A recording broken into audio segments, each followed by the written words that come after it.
Good day, everyone. We are the Group 4. By the way, I am Nasal Arvalapar with my group mates Shanti, Hazel Fulton, and Freedave Susada.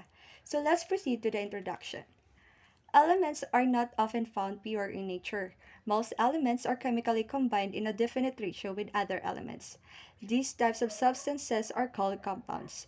Each compound has name. Ideally, this name should indicate the composition of the compound and perhaps something of its properties. Such names are called systematic names and are based on a set of rules drawn by the IUPAC. Although all compounds have systematic names, many also have trivial or common names.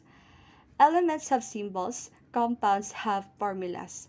It is very important that a chemistry student learn how to name formulas and learn to write the correct formula from a given name. Before we proceed to the activity, let us first define what is a compound. A chemical compound is a chemical substance composed of many identical molecules, composed of atoms from more than one element held together by chemical bonds. As I mentioned the UPAC earlier, let me also define that one. The International Union of Pure and Applied Chemistry, or IUPAC, is the world authority on chemical nomenclature, terminology including the naming of new elements in the periodic table, standardized methods for measurement, atomic weights, and many other critically evaluated data.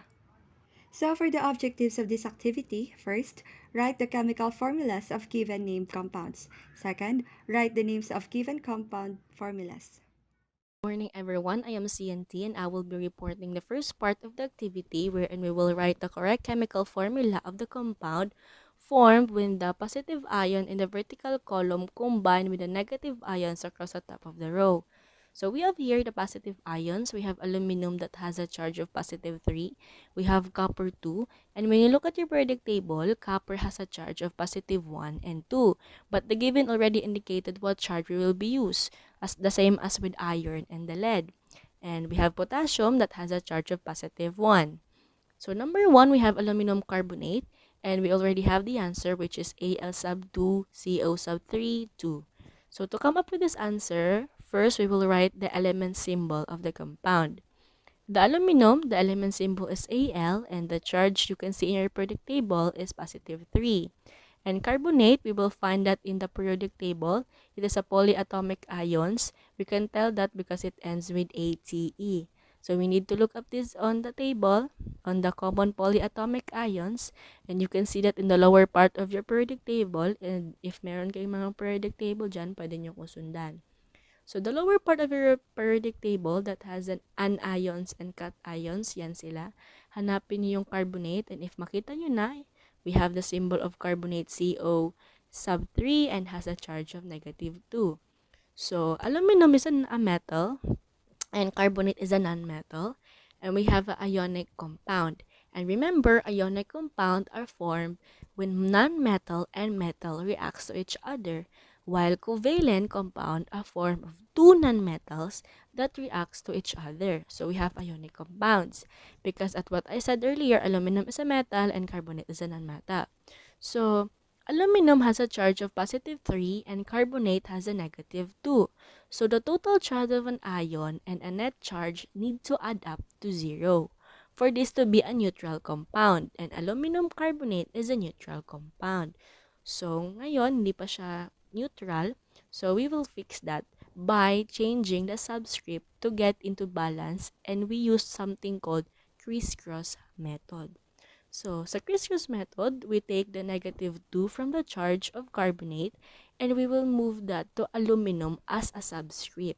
So, yung negative 2, itatransfer natin sa Al. Siya na magiging subscript ng Al, magiging Al sub 2 na siya. And from the Al, the positive 3, will also move the 3 to the lower part of the carbonate, magiging CO3 sub 3 na siya. And read all the charges kasi it doesn't matter if positive siya or negative siya. So, because of the 3 outside ng carbonate, it means we have 3 carbonate. So, lalagyan natin siya ng parenthesis to indicate na we have the carbonate na tatlo. So, we have the chemical formula of aluminum carbonate. We have Al2, open parenthesis, CO3, close parenthesis, 3. So, for the number 2 and to 4, You will use the same method as long as gagamitin nyo yung charge na in-indicate ng given. Like sa copper, we have positive 2 kasi we have copper 2, so 2 yung charge, the same as the iron and the lead. Same process, same symbol of carbonate, CO3 with a charge of negative 2, and do the crisscross method and you will get the chemical formula. For the number 5, we have potassium and it has a charge of positive 1. So you will do the same process but you don't need to put 1 to indicate that it has a 1 charge kasi di ba automatic naman na 1 na siya. So we have the answer of K2 open parenthesis, CO3 close parenthesis. So for the hydroxide, nitrate, and sulfide, just look their symbols including their charge to the lower part of your periodic table sa common polyatomic ions and repeat all the process, procedures, use the same method, and there you have it. You have the chemical formulas. I am Hazel Joy Potan and I will be reporting the letter B, from chemical names to chemical formula. So number 1, sodium bicarbonate, and its chemical formula is NaHCO3. So it became NaHCO3 because the symbol of sodium is Na and the chemical formula of bicarbonate is HCO3. And the number 2 is sodium fluoride, and its chemical formula is NaF, from the symbol of sodium and fluoride. Number 3 is silver nitrate, and its chemical formula is AgNO3.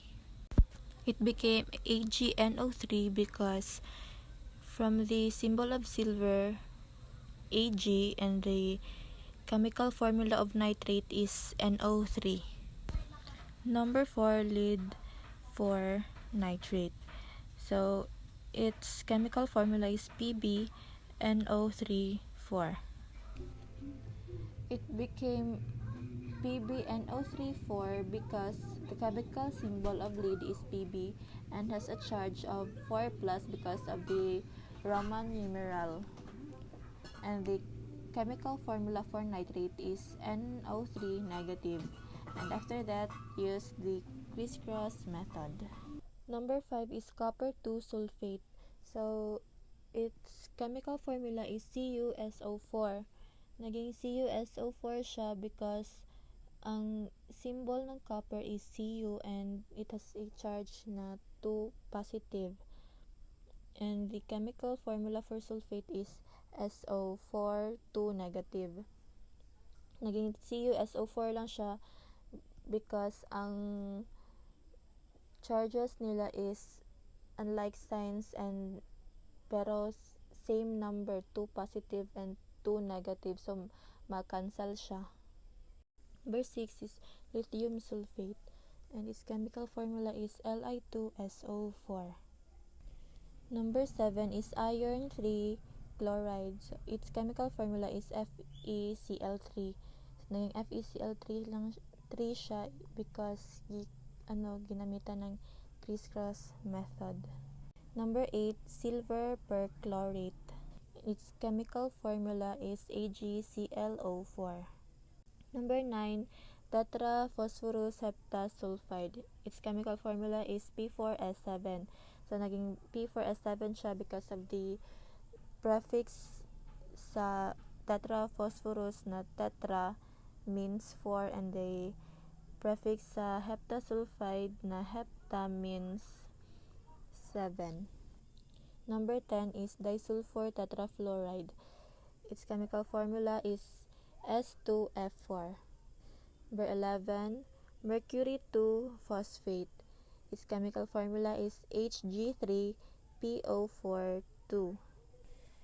It became Hg3PO42 because the symbol of mercury is Hg and it has a charge of 2, and the chemical formula of phosphate is PO4 3 negative or 3 minus, and nag-exchange ang charges nila because of crisscross method.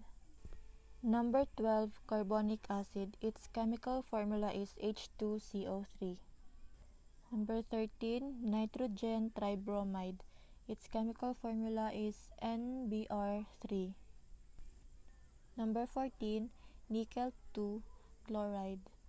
Its chemical formula is NiCl2. And number 15 is gold 3 iodide. Its chemical formula is AuL3. Good morning, everyone. I am Fredebshan C. Susada, and I will report for Procedure C, which we write the chemical name of the following inorganic compound. Same with Procedure B, but we're just switching it up. The chemical formula is given, and we are just going to give its chemical names. For our first chemical formula, AlPO sub 4, where Al stands for aluminum and PO sub 4 is phosphate. Next is Ca open parenthesis C sub 2, H sub 3, O sub 2 sub 2, where Ca stands for calcium and C sub 2, H sub 3, O sub 2 is the chemical formula for the polyatomic ion acetate. Third is Mgs, where Mg stands for magnesium and S for sulfide. Remember, in naming ionic compounds, the metal's name doesn't change while the nonmetal's name change. That's why S full sulfur turns into sulfide. Next is AgCN, where Ag stands for silver and Cn for cyanide, where cyanide is a polyatomic ion.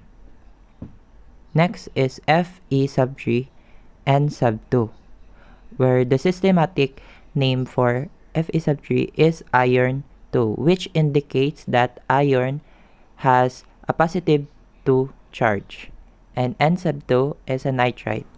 Next is KOH, which K stands for potassium and OH is a polyatomic ion hydroxide. Next is NBr sub 3, where N stands for nitrogen and tribromide. We use tri as a prefix because Br there has a subscript of 3. Next is KMNO sub 4, which again K stands for potassium and MNO sub 4 is manganese. Next is SnCl sub 4, and its chemical name is tin 4 chloride, or we can call it also as tin tetrachloride. Next is P sub 2 O5, and P is phosphorus and O sub 5 is pentoxide. Next is FeSO sub 4, where we can call it iron 2 sulfate or ferrous sulfate. Again, we use ferrous, not ferric, because iron 2 is much smaller than iron 3. Next is Na sub 2 CrO sub 4, where Na sub 2 is sodium and CrO is chromate. Next is Hg2S, where Hg stands for mercury, and again we can find a name for this one, so I've searched it and it turns out it is called mercurous sulfanyl mercury.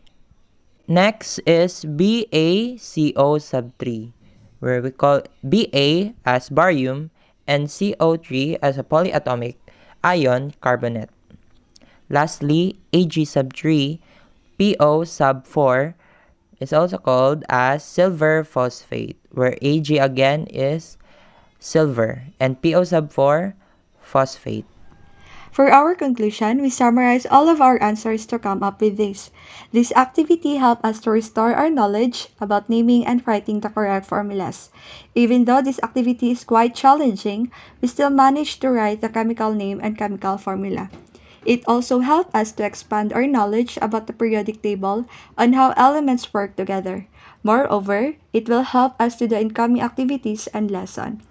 And that's the end of our report. Thank you.